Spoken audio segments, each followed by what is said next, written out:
जय गुरुदेव मेरे प्यारे साथियों, इंदिरा रावत राजस्थान अजमेर से।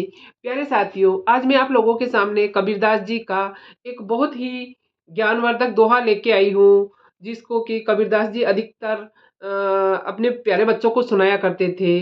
हे जग अंधा जैसे अंधी घाय, हे जग अंधा जैसे अंधी घाय, बछड़ा था सो मर गया, झूठी चाम चटाई।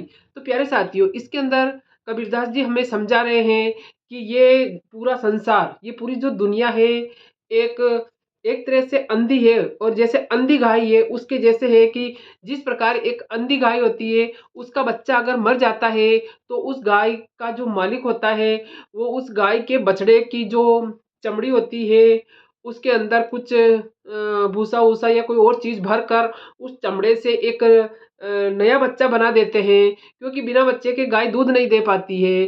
तो वो उसका बच्चा बनाकर गाय के पास में रखते हैं, तो वो गाय अंधी होती है, तो अपने बच्चे को देख नहीं पाती है। लेकिन वो जो उस चाम का जो बच्चा बना देते हैं, उसको चाट कर वो गाय दूध देने लग जाती है।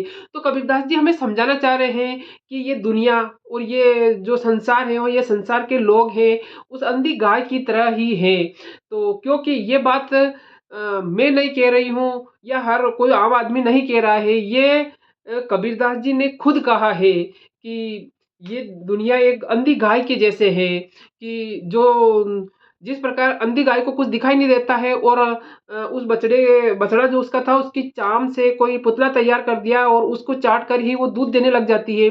उसी प्रकार ये दुनिया है, जो कि किसी भी मूर्तियों की पूजा करने से, या किसी भी मैं नहीं कह रही हूँ, ये सतगुरु जी बोल रहे हैं, कबीरदास जी बोल रहे हैं कि किसी भी देवी देवताओं की पूजा करने से, या किसी की मूर्तियां बनाकर, तस्वीरें बनाकर उसकी पूजा अर्चना करने से हमारा कल्याण नहीं होने वाला है।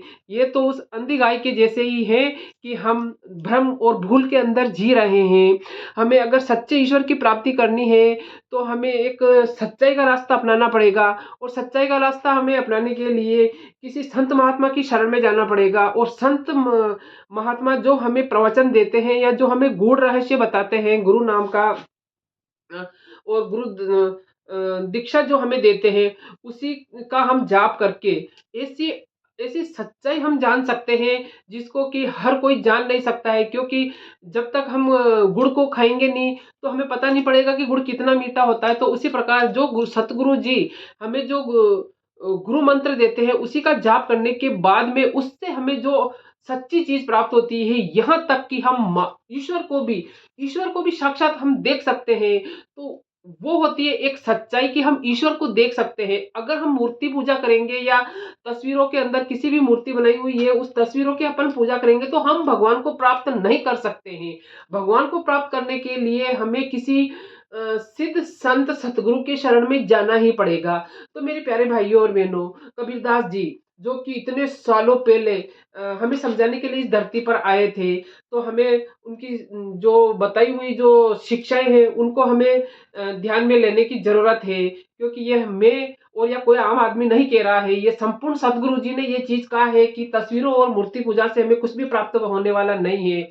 हमें अपने जीवन की सच्चाई को प्राप्त करने के लिए और ईश्वर को प्राप्त करने के लिए हमें गुरु की शरण में जाना ही पड़ेगा। तो मेरे प्यारे साथियों, ये आपको छोटी सी बात कैसी लगी? अच्छी लगी हो तो लाइक कमेंट और शेयर कीजिए, नया हो तो मेरे चैनल को सब्सक्राइब कीजिए। जय गुरुदेव।